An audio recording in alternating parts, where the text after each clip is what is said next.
Hi. Hey, it's Bridget. Oh, I'm feeling and reeling. Yes, I am. Yes, I am. Okay, so we're not going to have a bullshit conversation here. Okay. I'm not going to pretend like I have some wonderful mastery and imparted wisdom to gift to you today and to help you feel better. We're going to have a real, authentic conversation. And sometimes those are very messy. So let's do it. Let's have that conversation. But first, before we begin, I am going to have a seltzer. So I put this in the fridge last night. I thought I would try it. It's from Trader Joe's. It's seltzer water. It's blood orange and orange juice, organic. Okay, I love blood oranges. I do. Yummy. And I'm kind of tired of drinking tea and hot water right now. And I've had coffee. I've had enough of coffee for the day. So I'm like, I'm going to try this and see how it is. I've had it. I've had like a little box of these for a while, and I don't know if I actually ever tried one or not. So we're going to see. So you're going to get a real authentic reaction. But so the topic is what makes you sad? And I know you're thinking, Bridget, that's not very uplifting. Aren't you supposed to be an intuitive life coach, inspiring your spirit, filling you with hope and all that? I'm like, yes. And that comes through way of authenticity. I am so in integrity as best as I can possibly be. And right now, today is hard. Today's hard day. It's hard. And I saw this reel on, I think it was Facebook. It might have been Instagram. No, I think it's Facebook. And it's this young man singing. And in the song, the repeated line is, tell me what makes you sad. Tell me what makes you sad. And I think that it was so like beautiful and poetic and pure. It was like so authentic, heartfelt. That question, I could feel it in his voice and the music. I thought, let's have an authentic conversation about that. I thought, what? That is like the most deeply intimate thing you could know about someone is what makes them sad. Truly, what makes you sad? Because people don't necessarily share that. It seems like there's a lot of focus on the positivity, and that means what makes you happy? What's going to make you feel good? What's going to make you feel good now? Because if you're feeling bad, then you got to change that. And maybe that's not the truth. You can feel bad. It doesn't have to be your identity. Not one feeling is your identity. You are accumulation of all of the energies that make you who you are. And part of that is all of your feelings, not just one. And chances are, if you've had a feeling, you're going to have it back again. So you better know how to outrun it. You better get some running shoes on and lace up those damn Nikes, because you're going to be running for the rest of your fucking life. I said we're going to have a real conversation. I'm going to tell you what makes me sad.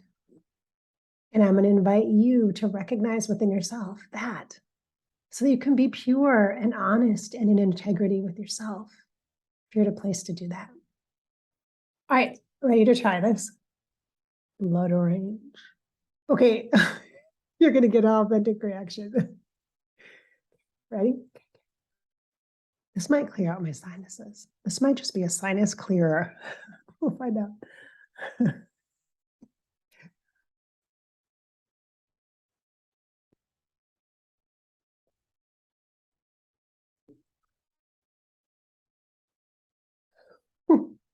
Well,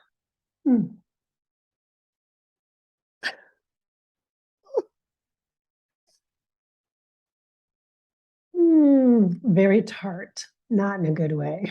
Very like, eh. Eh. It's like so flat. Like, what's the point of this? Like, what's the point of this? There's no flavor. Is there just supposed to be a color like the blood orange? Am I supposed to be like, my senses are supposed to be sparked by the blood orange richness, that kind of sensual energy? And then I drink this and I'm like, oh, very disappointing. a disappointment. Perhaps my expectations were not clear. Okay, I want you to be a little more. Just give me a little something, something. Is it worth another try? Is it? Can we give it one more try? Let's try it again. Ooh. These are the ones from Trader Joe's. If there's other ones that taste better there, put it in the comments below, please. Okay. Ready? There you go. Don't make me laugh. It's going to come out my nose. Oh. Okay. You ready? Be serious now. Come on. Not sponsored.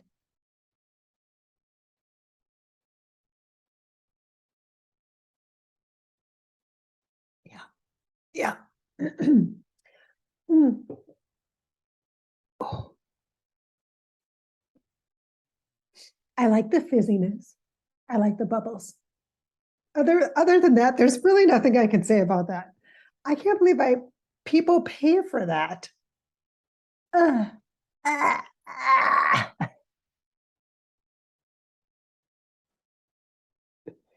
Ah. How do I get that off my tongue? Okay, let's just get some water. Okay. Okay.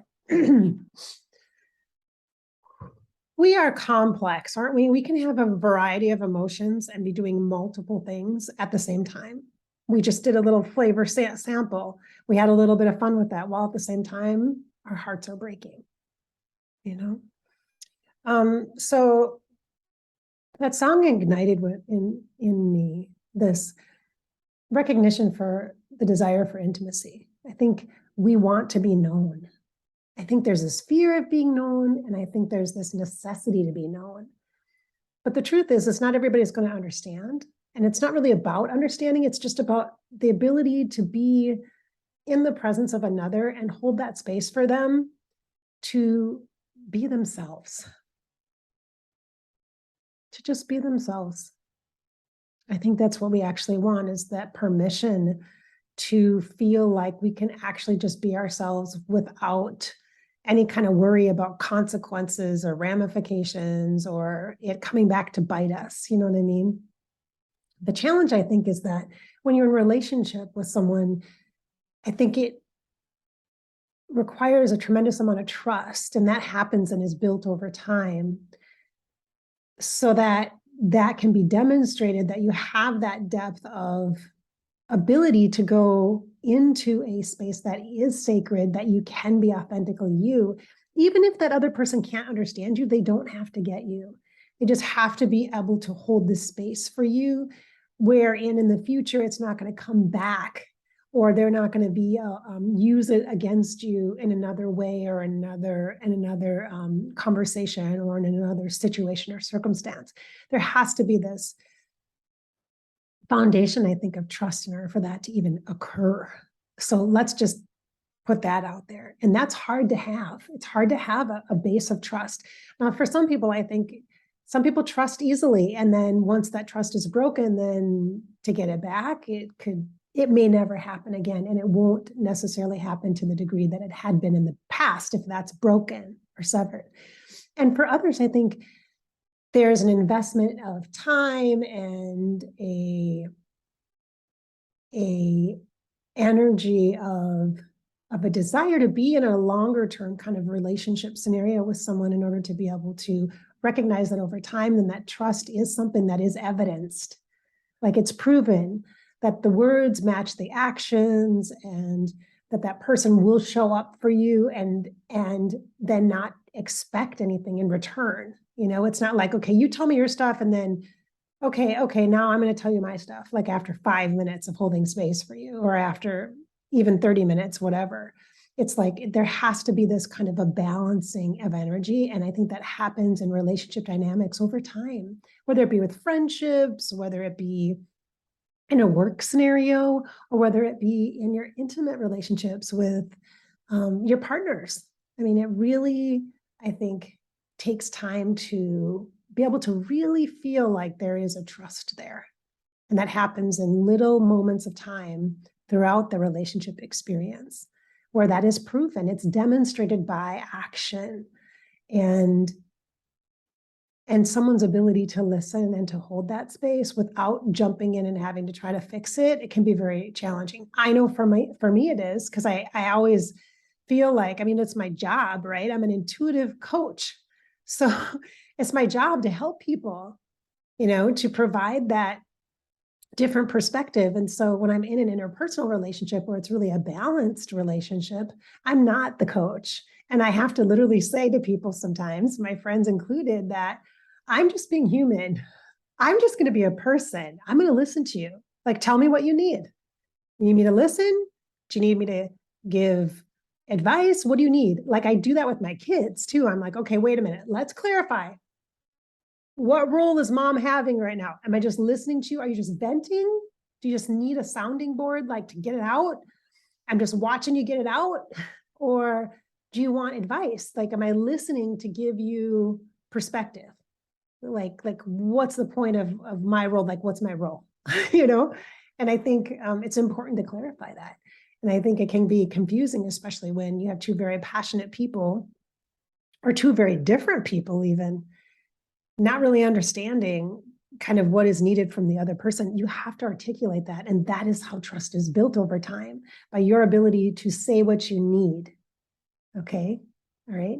And then to mean what you say as a response, as the receiver, mean what you say, like, show up. If you say you're going to show up, you show up. Like, that's what happens. You be respectful. That's how you create trust. You show up. That's how you create trust. You be honest and and be authentic. That's what builds trust over time, and you might not be in a space where you can hold space for someone. You need to say that then, because you're going through stuff too. It's okay. Everybody's always going through something.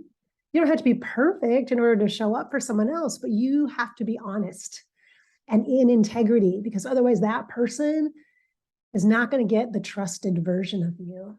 And it's going to seem selfish and one-sided, and they're going to look back and not really feel heard, and it's going to be hurtful to them. And it could damage your relationship while you are trying to help this other person by just being present for them and seeing them, All right, so tell me what makes you sad. What makes me sad is, there's a lot of different things, right? So today, right here, right now in the present, what makes me sad is knowing that I'm causing someone else pain. And it's nobody's fault. It just is. And as much as I want to make it better and I want to be around and comfort and soothe, I cannot do that, because that will be a detriment to that particular person that I'm in a relationship with. That will be more hurtful if I try to help them feel better. So I have to just know that there is suffering and let them work through that. And it's hard. It's hard, especially knowing that I'm the cause. And I know all relationships change and evolve over time, and this can't be helped. This place right here, right now, it can't be helped. Like, I'm not causing sadness or pain. I'm not creating that on purpose. I'm not doing it on purpose.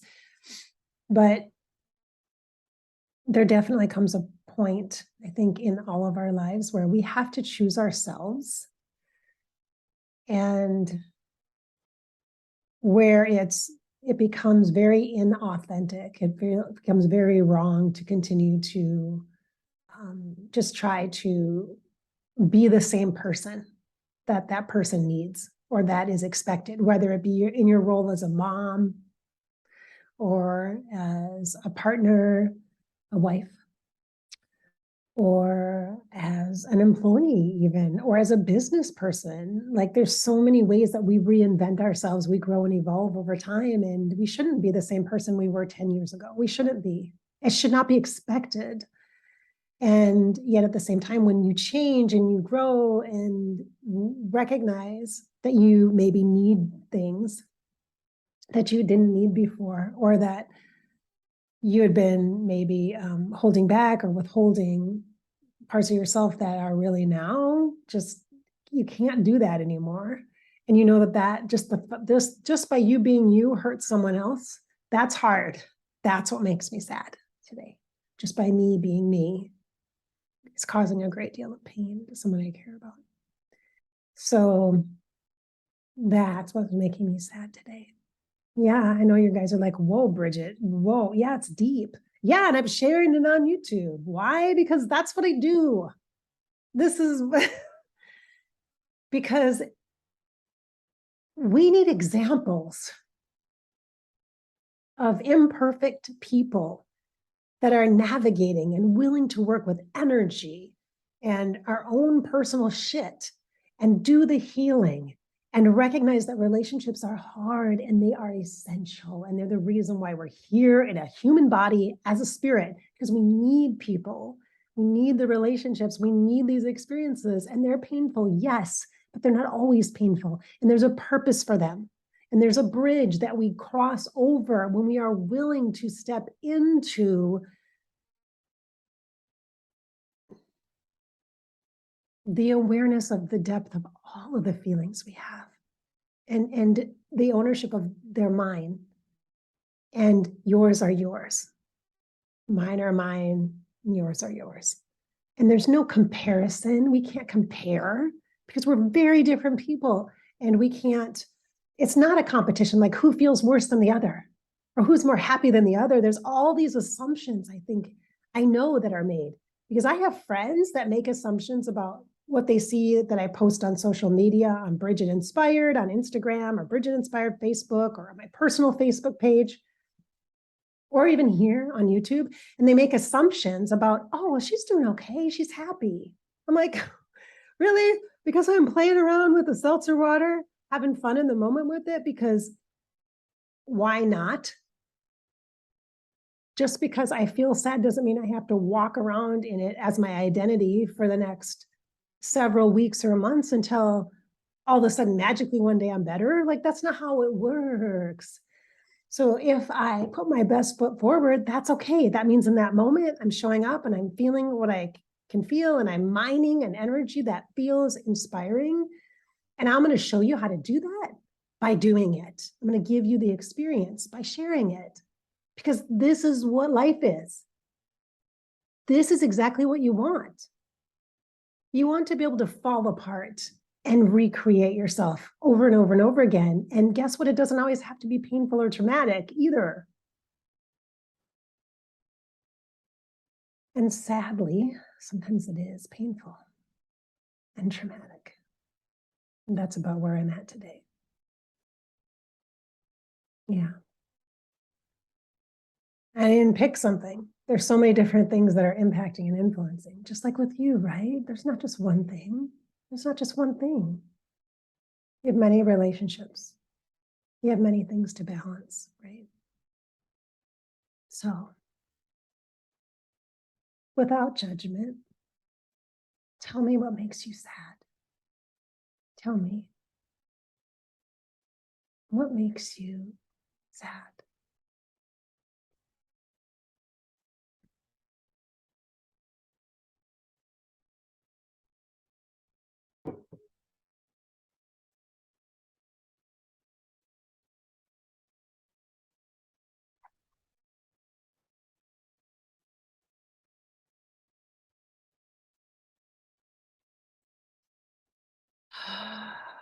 Together we'll breathe. We'll allow the sadness to exist, because hiding it or shaming it or making it something bad isn't going to help. It's just one of the ways we abandon ourselves. It's one of the ways we don't self-love. It's natural to feel sad. And it's okay. In fact, it's needed for you to be able to recognize that that is okay. It's natural. It's natural.